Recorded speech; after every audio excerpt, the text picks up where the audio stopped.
In the heart of ancient Mesopotamia, a man named Abram received a life-altering call from God. God spoke to Abram, commanding him to leave his homeland. He was to journey to a new land, a land God promised to show him. With this command came an incredible promise. God would make Abram a great nation and bless him beyond measure. His name would be great, and he would be a blessing to all the families of the earth. Imagine the weight of such a call, to leave everything you know, everything familiar, to follow a God you may not fully understand. Yet, in the face of the unknown, Abram chose faith. He chose to trust in the one who promised him a future more magnificent than he could ever imagine.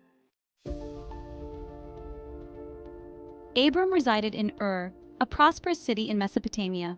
Life in Ur was comfortable. The people were skilled in trade and craftsmanship.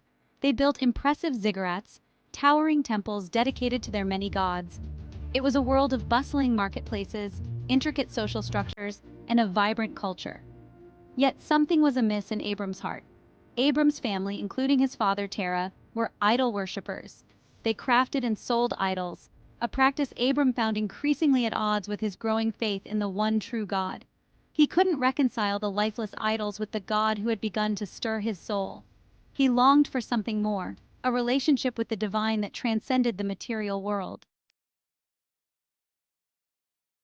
Amidst the comfort and idolatry of Ur, Abram and his wife Sarai faced a profound sorrow. They were childless. In their time, having children was a sign of God's blessing, a promise of legacy and continuity. Their inability to conceive weighed heavily on their hearts, a constant reminder of an unfulfilled longing. However, God saw their faithfulness. He saw Abram's heart, a heart that yearned for something more than the idols of his father, a heart that sought a deeper connection with the divine. God had a plan for Abram and Sarai, a plan that would unfold in his perfect timing. One day, God appeared to Abram. He reiterated his promise, urging Abram to leave his homeland and journey to a land he would show him. God promised to make him a great nation, to bless him, and to make his name great.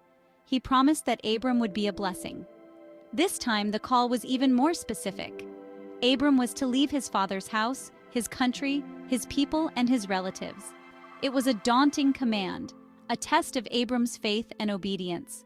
To leave everything behind, his family, his friends, his culture, and his past, required immense courage. Yet Abram didn't hesitate. He chose to trust in God's plan, even when it meant stepping into the unknown. He gathered Sarai and his nephew Lot and prepared for the journey ahead.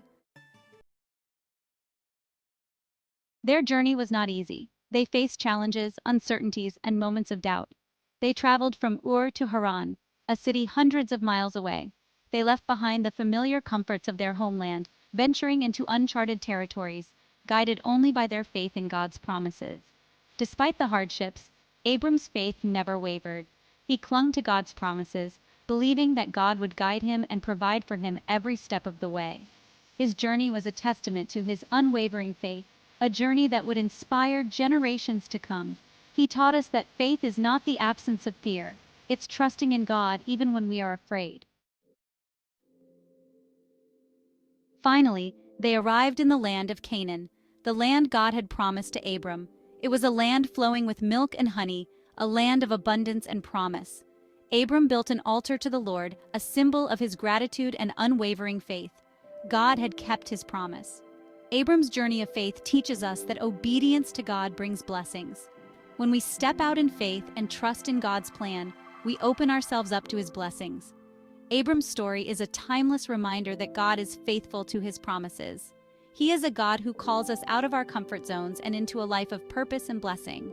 Like Abram, let us choose faith over fear, obedience over comfort, and trust in the one who holds our future in his hands. Subscriptions and likes are a great help in making better videos. Thank you.